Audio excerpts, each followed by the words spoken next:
Tá, ó, é raríssimo, mas eu tenho que discordar do engenheiro Léo. Me parte o coração. Eu gosto da discordância. Pô, eu tô completamente apaixonado pelo David Corenswet. Eu acho que ele mandou um Superman tão quadrinhos, justamente, porque essa parada eu não tenho certeza, tá? Esse lance dos super-heróis sombrios no cinema, eu acho que não foi o Zack Snyder que começou com essa palhaçada. Eu acho que quem... Foi o Nolan. Então, acho que antes do Nolan, ó, final da década de 90, quando o X-Men foi adaptado pro cinema pelo Bryan Singer, eu me lembro que teve uma brigaiada porque ele entrou em confronto, ele entrou em conflito com a nerdaiada, porque ele falou, os X-Men uniforme colorido no cinema de jeito nenhum, porque não vai funcionar. Mas isso é uma briga antiga. Exato. Isso teve essa briga com a Feiticeira Escarlate... A própria atriz não queria o uniforme dos quadrinhos. Você tá Isso entendendo? é uma briga muito antiga. Mas é uma visão... Mas você acha que cabe o uniforme dos quadrinhos? Principalmente os femininos. Eu gosto. Cara, não cabe, não. Tem os femininos que não tem condição. Eu acho que a gente tá na melhor fase de questão de design, porque você vê, o Superman é a cara do Superman no quadrinho, pelo menos a roupa. E o Quarteto Fantástico, tirando as discordâncias, tá puxando pro retrô. Então, mas eu só queria concluir, porque na época o Bryan Singer ganhou a briga. Ele fez o filme dele, tudo bem, o pessoal pode não gostar filme do primeiro X-Men, eu gosto. Eles até fazem piada no filme com isso. Exato, e o filme foi um baita sucesso, eu lembro que gerou sequências e tal, e meio que ditou a tônica daquele mercado a partir dali de como seria super-herói no cinema.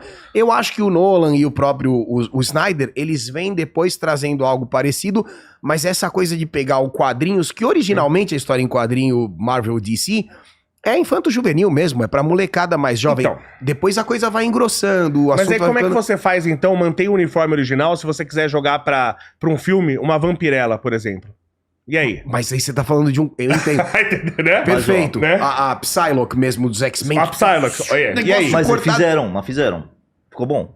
Aí, ó. Você tá vendo? Mas entra em questões, principalmente a vampirella feminino. Impensável, concorda no cinema? Mas estão cogitando, sabia? Porque agora como a coisa tá mudando, o woke não tá mais Mas não vai ser o mesmo traje. Será? Com certeza. O Giga não, aí é pra mais 18. É o V do Borat, né? Não tem nenhuma condição da vampirella. Gola, só tem a gola de vampiro. Não tem a menor condição da vampirella no cinema. Menor condição. Não é nem a questão sobre o woke, sobre estética, não. Como é que não é? Não, porque tem um caso legal. O Vingadores 1. Você vê o Capitão América, ele é muito quadrinho, mas ele destoa. Você percebeu naquele filme? Muito azulão, muito simples, o uniforme dele parece quadrinho, todo mundo é meio militar. Sim, fica estranho. Então fica primeiro, você não ia colocar... Você não lembra? Não concordo, né? Eu lembro. Mas o uniforme do Capitão também... Eu gostei também, mas azul, é muito mas quadrinho. É militarizado. Ele tem as botas... ele tem... Puxa uma coisa meio armadura, meio Kevlar, não tem? Tô viajando? Tá viajando. Não, no primeiro não, parece... O primeiro é quadrinho. É bem quadrinho mesmo? Bem quadrinho.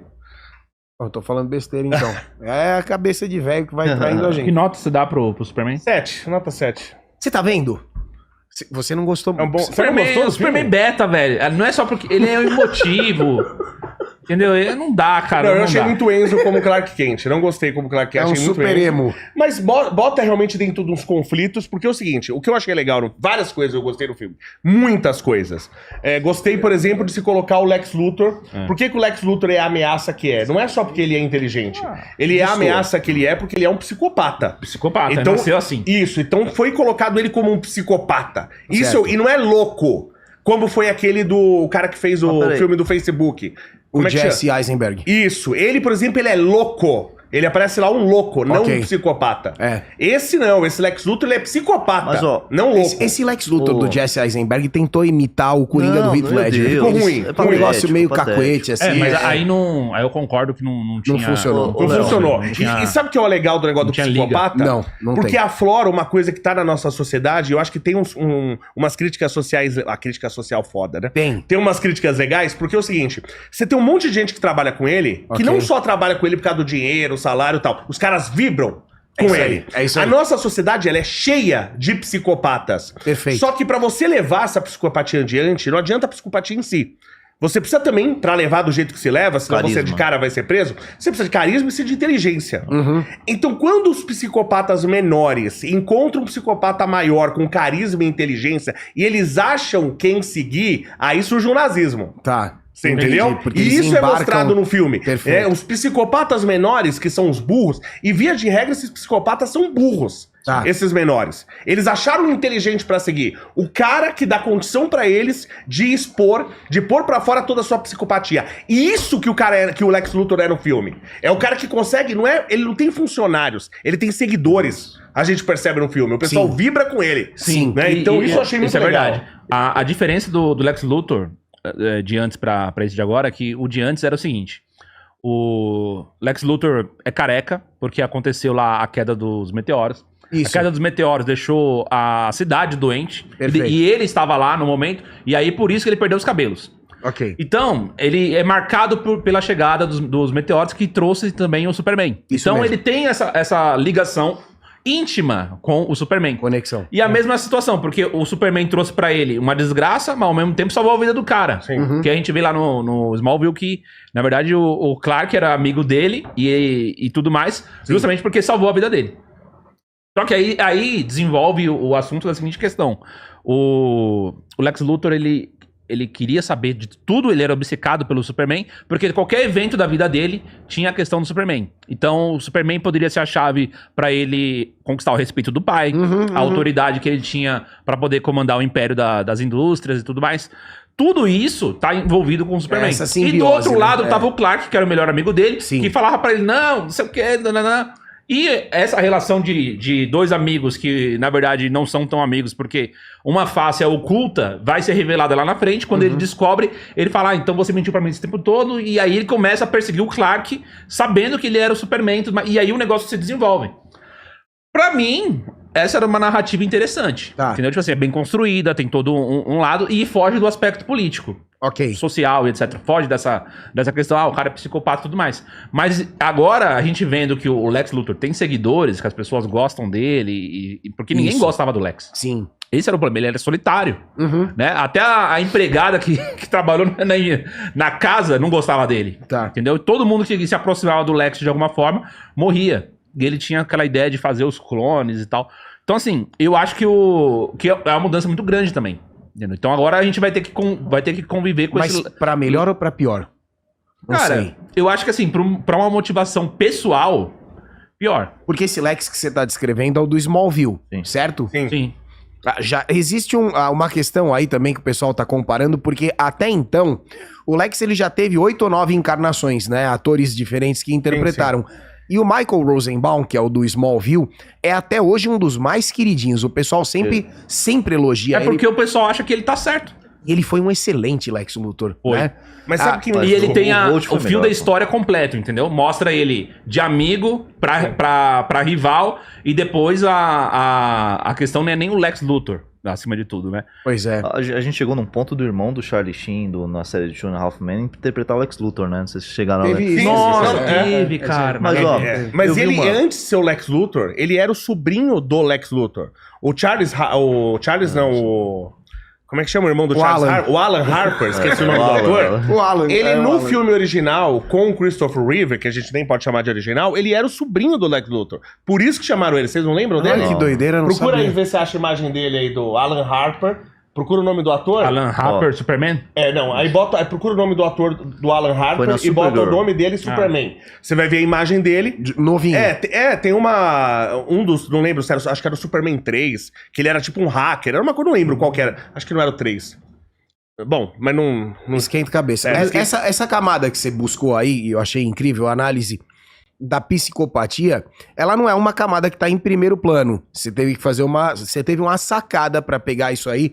Os caras que estão ali junto com ele são realmente fãs Ela não do tá que ele tá fazendo. explícito Não isso. tá. Você sentiu que o James Gunn tentou enfiar uma coisinha aqui, outra ali, deu assim inserindo no subtexto, sabe? Isso com toda certeza. O pessoal reclamou muito, É. por exemplo, da questão da guerra, né? Quem são esses Aí, ó, países aí? olha que ele tão- lá no Superman, ó. Primeira foto, a segunda Caramba, foto, cara, da super- esquerda pra direita. John- Olha aí aqui, ó. John Cryer. É. John Cryer. Então ele tá no Superman.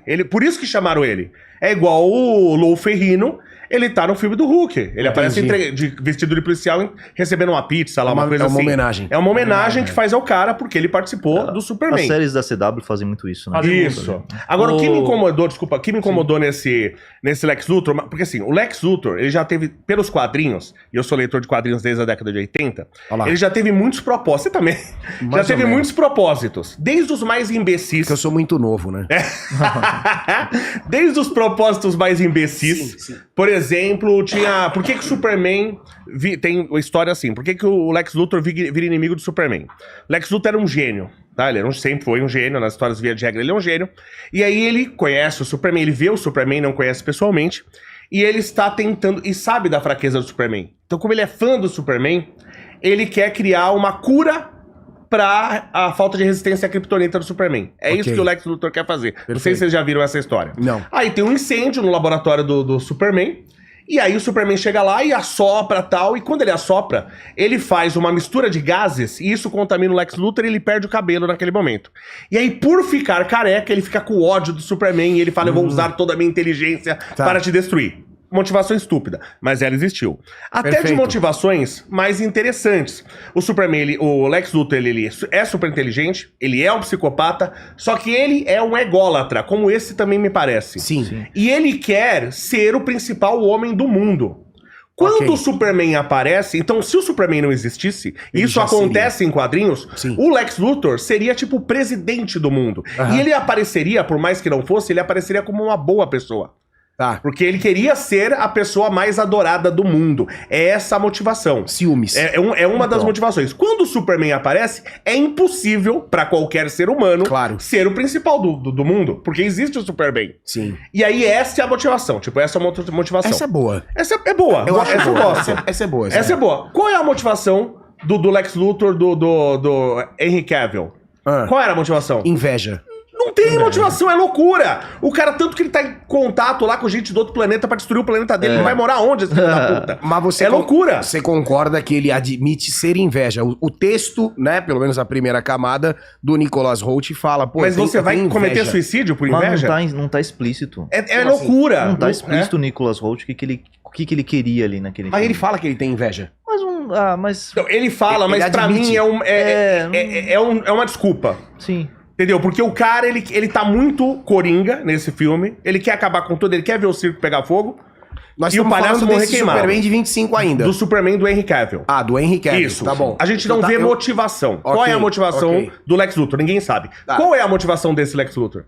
Desse aqui agora. Política, poder. É isso? Ele quer metade... Só isso? Será que não tá que ele quer metade... Mas aí a gente tá voltando no Superman patético lá do Christopher Reeve, que o cara vai jogar um cristal pra fazer um continente novo. Por isso novo. que eu falei, a melhor motivação é a motivação de um amigo que traiu a confiança e um evento que marcou a vida desse cara. Isso daí... Porque assim, eu estudando narrativas de literatura, você vê um fio muito comum de todas as obras. Todo mundo fala que o Superman é como se fosse Jesus Cristo, etc. Sim. Por causa dessa questão do sacrifício e tudo mais. Mas tem outras coisas também. Por exemplo, tanto o Superman como o Batman, eles são órfãos. Ok. Certo? E tem a mãe com o mesmo nome. Exatamente. Sua mãe é Marta? Sua mãe é Marta? Marta. Meu Deus. Acabou o filme. o Superman, ele é órfão, certo? Jesus também é. Mas, por exemplo, o Shakespeare, quando ele escreveu Hamlet, ele... Como assim Jesus é órfão? Jesus nasceu com tinha pai e mãe? Como? Certo, mas ele foi adotado. Pais de criação, foi adotado, é isso concorda que você tá ou não? querendo dizer? Não, você tá considerando porque o pai dele é Deus, é isso Claro. que você tá considerando? Ele foi... Não, mas é o pai dele, ele trata o pai dele como pai dele. Sim, mas o pai dele tá aqui na Terra ou não? Não, mas você não considera José pai de Jesus? É interessante essa questão filosófica. Não, é o pai adotivo. Não, mas é o pai... É o pai adotivo que tá aqui e o outro que vive Entendi, tá certo. em outro planeta. Tá, entendeu? Entendi. É uma comparação Tem razão, que eu tô fazendo, mas não é verdade. literal, porque é Eu gostei, analogia. eu gostei. É boa. Mas então, Porque você também pode olhar pelo ângulo de que Jesus é Deus aqui na Terra. E agora? e aí? Sim, Talvez ele nem necessite dessa figura. Você tá entendendo? Tanto que eu não gostei da alteração que fizeram com os pais do Superman. Você sabe mas que essa... isso, se a gente isso. chegar aí, Não, ferrou. Vamos Esse chegar. é o rompimento do cânone eu tá aí. queria colocar dois Que pontos. existe nos quadrinhos algo semelhante. E até em Smallville, eles foram por esse caminho em um determinado momento, do Jor-El também ter tem enviado ele pra ser o cara que vai mandar em tudo e tal, um ditador aqui na Terra. Mas tem isso sim.